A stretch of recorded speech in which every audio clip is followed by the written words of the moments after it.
E hoje vamos entrevistar o Dr. Alexandre Mota, que é médico, infectologista, e conosco vai falar a respeito do contexto da pandemia, se é hora de planejar uma saída do lockdown, ou mesmo de implementar o lockdown, ou mesmo de sair do isolamento social, e outros temas também a respeito da condução desse problema da pandemia. Como também falar um pouco sobre política, já que ele é pré-candidato pelo PT à Prefeitura de Natal. Seja bem-vindo, doutor Alexandre, ao nosso programa Espaço Cidadão. Eu que agradeço, Robson. Abraço e abraço a todos que nos ouvem nesse momento. Prazer tê-lo conosco. E eu inicio a nossa entrevista conversando um pouco a respeito desse contexto que a gente vivencia. Quarentena ninguém gosta, todo mundo fica agoniado, trancado dentro de casa, literalmente preso, mas nós sabemos da importância do isolamento social. Aliás, nem todo mundo considera que é importante, não é isso, doutor Alexandre? É verdade. Na verdade, hoje nós temos uma doença, já se sabe qual é o agente, que é o vírus, o coronavírus, o Covid-19. Sabe-se que não tem tratamento efetivo reconhecido pelas principais revistas de medicina no mundo, apesar de haver contradições por parte de alguns profissionais de achar que existe um tratamento adequado, embora isso não seja consenso, e não temos vacina. Então, na verdade, um vírus que se propaga muito rápido, atinge muitas pessoas muito rapidamente, grau de contaminação elevado, associado a essas contingências de não ter tratamento nem vacina. Então, a única ferramenta hoje no mundo que se sabe que consegue frear o vírus é o isolamento e o distanciamento entre as pessoas, já que a doença se transmite de pessoa a pessoa e através das mãos. Então, se a gente se manter um bom grau de isolamento social, obviamente que a curva de adoentados ela cai e o sistema de saúde não entra em colapso porque é capaz de dar suporte. O problema é que nós não estamos tendo uma adesão suficiente ao isolamento social. O isolamento social em Natal, no Rio Grande do Norte, aliás, saiu uma matéria ontem colocando como sendo o pior do Nordeste, o isolamento social no Rio Grande do Norte. E isso, por óbvio, faz com que você tenha uma curva ascendente de contaminados. E lembre, quanto mais contaminado, mais doente. Quanto mais doente, mais gente vai precisar de hospitalização e, no caso, de UTI. Então, é uma situação que, ao meu ver, a gente caminha para uma situação mais drástica.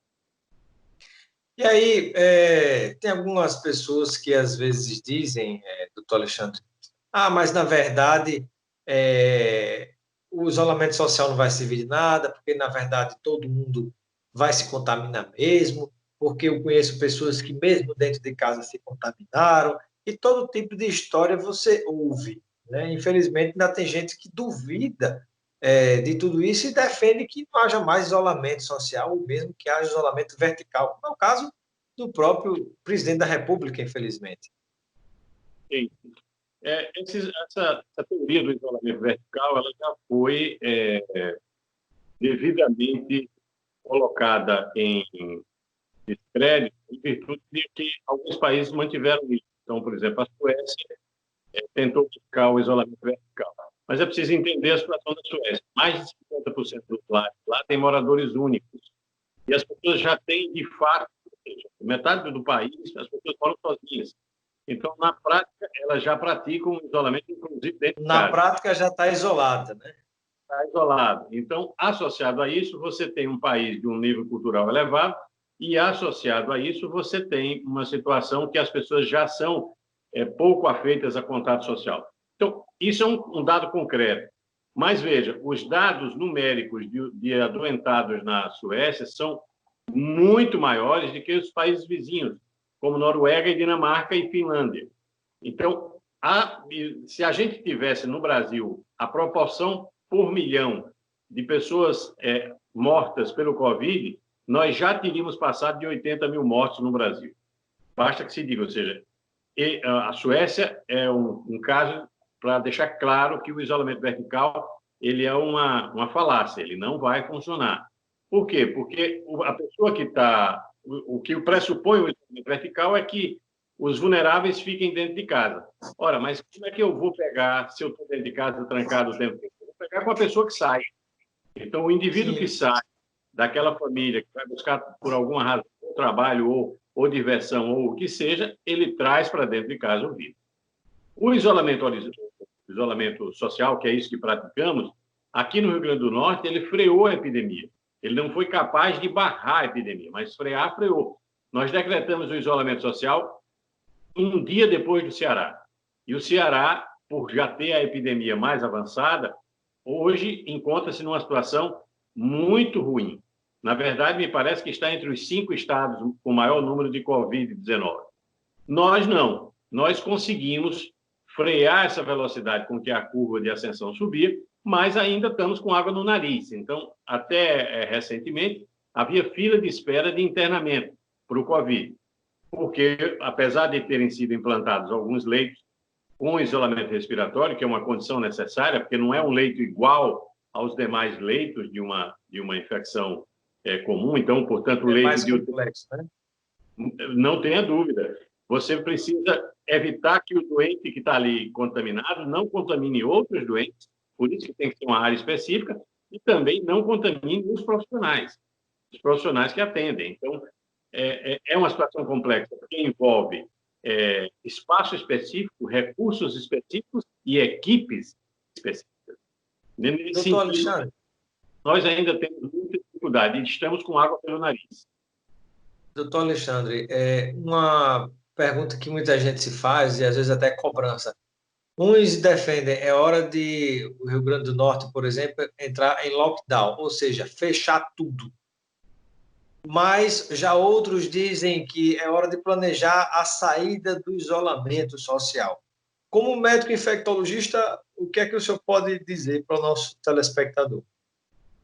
Eu vou dizer duas coisas. A primeira delas é que a nossa curva está em ascensão. Se a nossa curva está em ascensão, como é que eu vou propor a saída agora?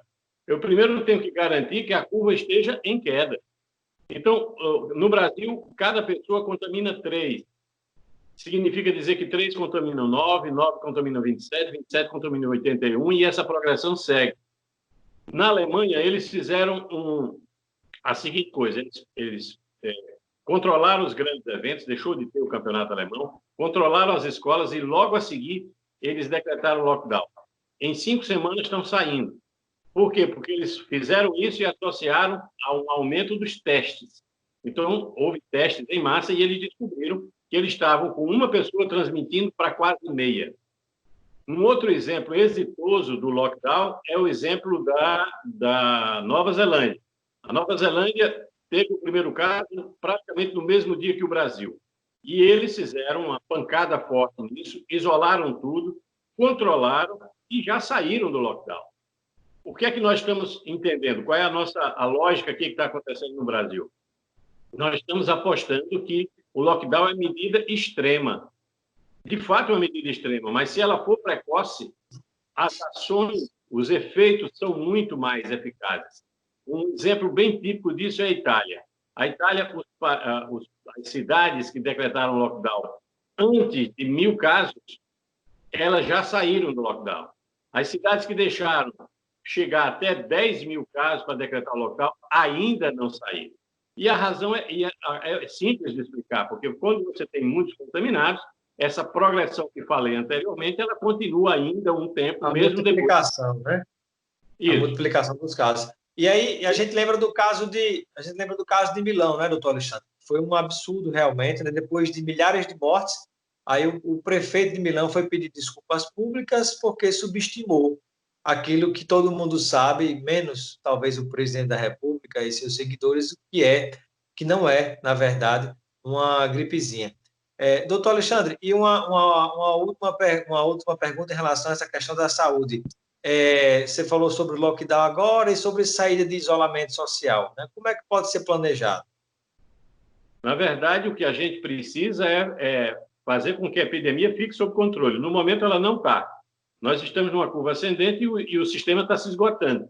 Então, eu acho que a primeira coisa que deveríamos pensar é conversar com os empresários, que são uma parte importante para definir essa política, conversar com o segmento político, ouvir e conversar com os trabalhadores, com as entidades representativas, com os órgãos religiosos, porque se nós continuarmos da forma como estamos, nós vamos continuar subindo indefinidamente.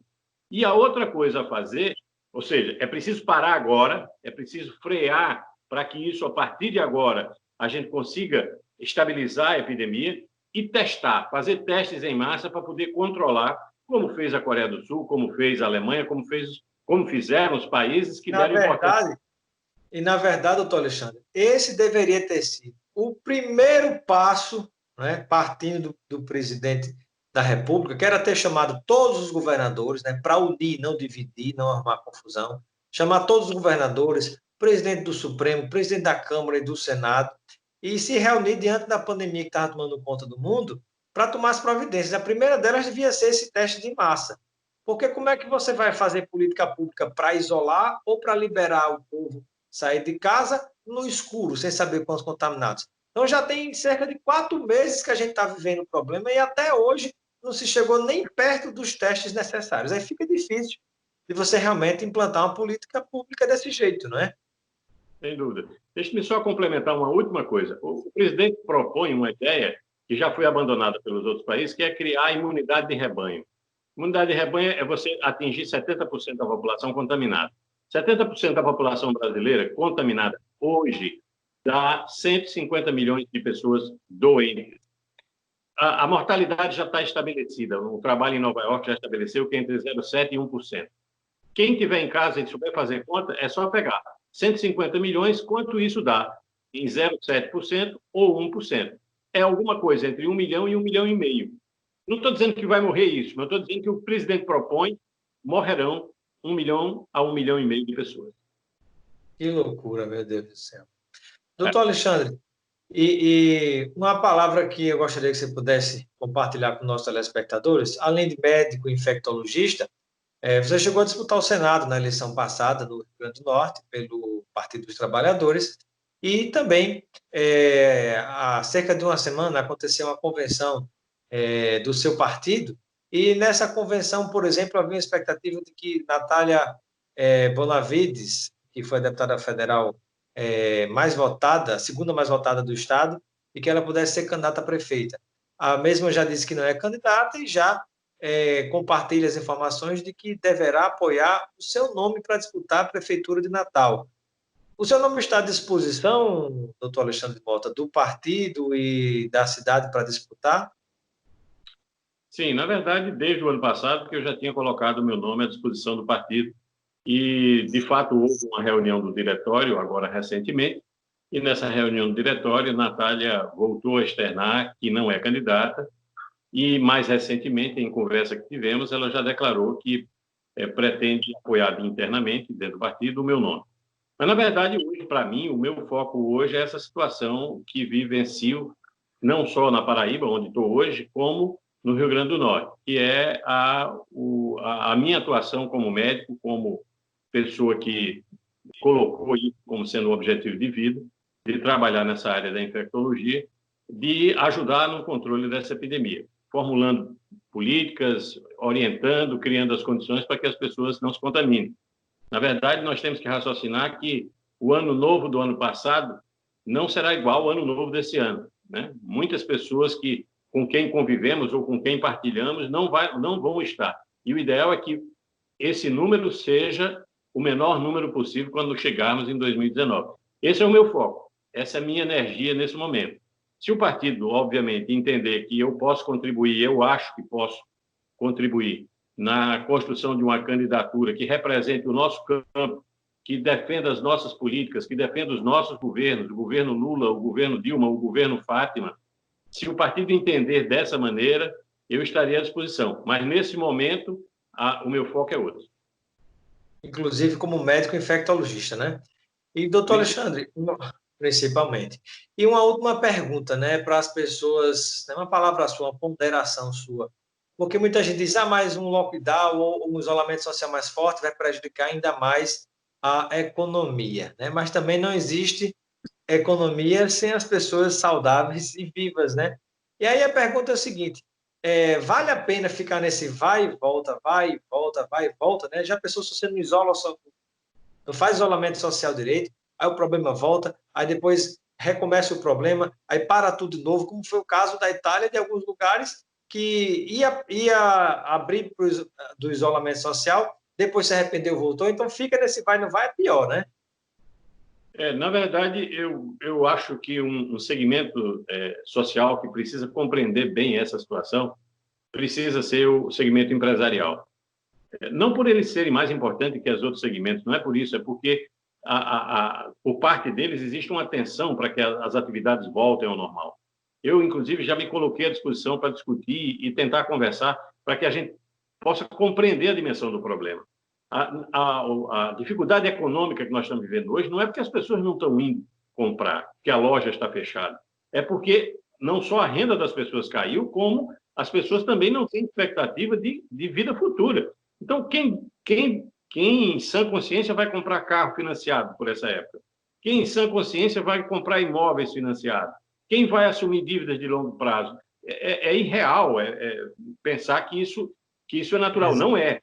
As pessoas precisam entender que o problema não é por oferta, porque, na verdade, é uma questão de demanda. As pessoas não estão demandando. Se as lojas da manhã estiverem todas abertas, elas vão continuar vendendo pouco. Os empresários precisam compreender isso, precisam compreender que nós precisamos fazer o que outros países já demonstraram que é possível fazer, ou seja, dar uma pancada no coronavírus, fazer com que a coisa, de fato, freie, e aí você faz o planejamento, que, inclusive, contribuições que eles próprios já elaboraram e apresentaram ao governo do Estado. Não dá, para o que estamos fazendo hoje. Essa coisa que não fecha, nem desfecha, não faz a epidemia frear e faz o sistema entrar em colapso em breve. Muito obrigado, doutor Alexandre, pela sua participação no nosso Espaço Cidadão. Eu que agradeço. Um grande abraço a todos. Um abraço.